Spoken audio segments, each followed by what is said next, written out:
Hello everybody, wherever you're watching. We really can start the festive season because we've had the snow and now it's time to turn on the lights on our tree. And to do that, we've got a very, very special local celebrity who is arriving now and coming to meet us, and the music is guiding him round here to the tree by our pub in the green in the heart of our village. And I think he's coming now. Can you see him?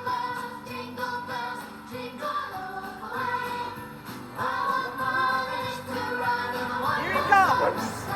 Here he comes!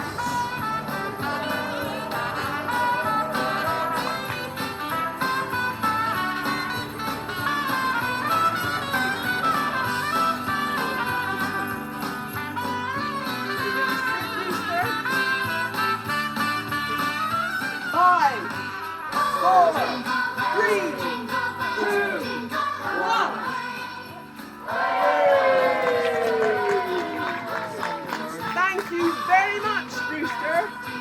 And for anybody who doesn't know, Brewster is the dog in the pub by the green in our village.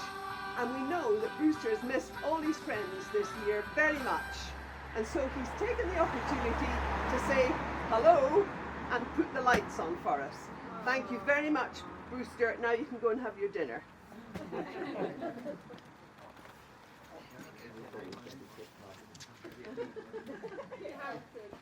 Thank you again. That was great. Now, Christmas is traditionally the pantomime season. And for anybody who's been trying to get on with their life recently, run a business, see their mates, go to work, that's a pretty fair description of what life's been like. It's been a case of, oh yes, you can, oh no, you can't, and for goodness sake, don't look behind you. However, Monks Eleigh is thriving and surviving, and I think we're all here to celebrate that. So from the street to Stackyard Green, from Church Hill to Highlands Road, Swingleton Hill to Lower Byfield, and all down the back lane, and not forgetting our new neighbours opposite the church, from Lion Yard to the heart of the village, right here in the green. Welcome again. The short programme tonight is traditional things. The performers are people who are from the poetry circle, who I know have missed getting together this year, sharing poems, a little port, and a little chocolate. And this evening the poems come from a very, very rich legacy of English literature. They might be familiar to you, they might be new, but I think they've got something to say to us all in this extraordinary year. And we've included some Christmas music and really hope that next year we can gather round the tree and sing together again. The Oxen by Thomas Hardy. Christmas Eve and 12 of the clock. Now they're all on their knees, an elder said, as we sat in a flock by embers in hearthside ease. We pictured the meek, mild creatures where they dwelt in their strawy pen. Nor did it occur to one of us there to doubt that they were kneeling then. So fair a fancy few would weave in these years, yet I feel if someone said on Christmas Eve, "Come, see the oxen kneel in the lonely barton by yonder coombe our childhood used to know," I should go with him in the gloom, just hoping it might be so.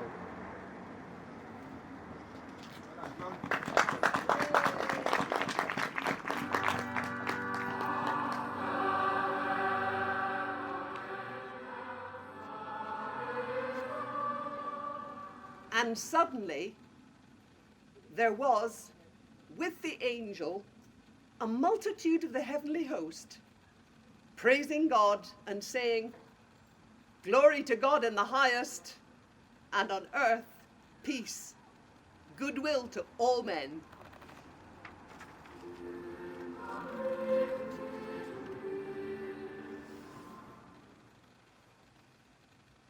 This is a seasonal poem by T.S. Eliot, written as if spoken by one of the three wise men about the journey they made to Bethlehem to visit the baby Jesus. Journey of the Magi. A cold coming we had of it, just the worst time of the year for a journey, and such a long journey, the ways deep and the weather sharp, the very dead of winter, and the camels galled, sore-footed, refractory, lying down in the melting snow. There were times we regretted the summer palaces on slopes, the terraces, and the silken girls bringing sherbet. Then the camel men, cursing and grumbling and running away and wanting their liquor and women, and the night fires going out, and the lack of shelters, and the cities hostile, and the towns unfriendly, and the villages dirty and charging high prices. A hard time we had of it. At the end, we preferred to travel all night, sleeping in snatches, with the voices singing in our ears, saying that this was all folly. Then, at dawn, we came down to a temperate valley, wet below the snow line, smelling of vegetation, with a running stream and a watermill beating the darkness, and 3 trees on the low sky, and an old white horse galloped away in the meadow. And then we came to a tavern with vine leaves over the lintel, 6 hands at an open door dicing for pieces of silver, and feet kicking the empty wineskins. But there was no information, and so we continued and arrived at evening, not a moment too soon, finding the place. It was, you may say, satisfactory. All this was a long time ago, I remember, and I would do it again, but set down this. Were we led all that way for birth or death? There was a birth, certainly. We had evidence, and no doubt. I had seen birth and death, but had thought they were different. This birth was hard and bitter agony for us, like death, our death.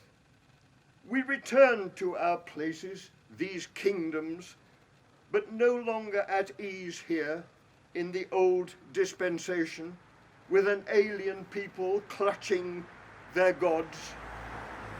I should be glad of another death.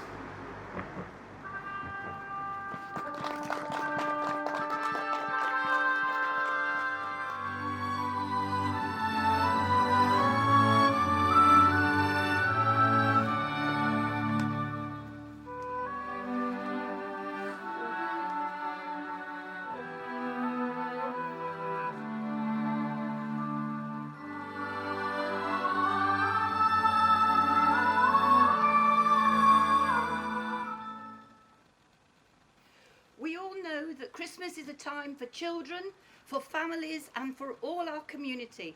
So this poem is much more light-hearted than the ones you've heard before. So I will begin. It's called A Visit from St. Nicholas by Clement Moore.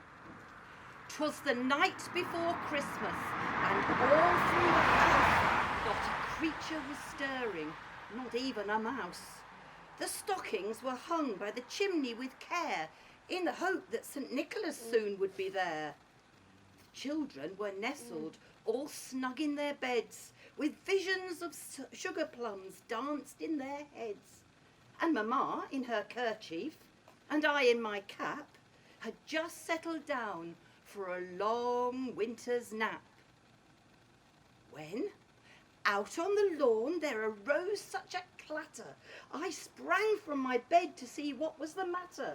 Away to the window I flew like a flash, tore open the shutters and threw up the sash. The moon on the breast of the new fallen snow gave a lustre of midday objects below.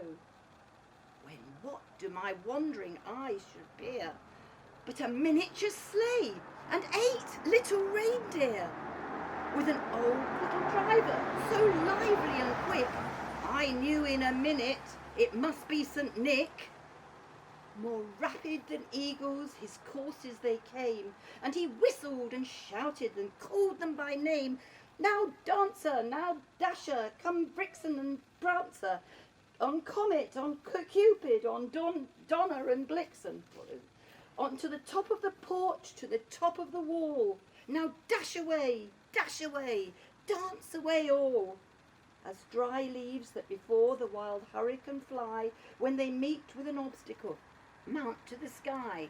So up to the house top the coursers they flew, with the sleigh full of toys, and St. Nicholas too. And then, in a twinkling, I heard on the roof the prancing and pawing of each little hoof. As I drew in my head and was turning around, down the chimney St. Nicholas came with a bound. He was dressed all in fur, from his head to his foot, and his clothes were all tarnished and covered in soot. A bundle of toys he had flung on his back, and he looked like a peddler just opening his sack. His eyes, how they twinkled! His dimples, how merry! His cheeks were like roses, his nose like a cherry.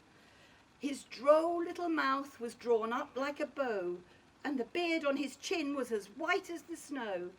The stump of a pipe he held tight in his teeth, and the smoke it encircled his head like a wreath.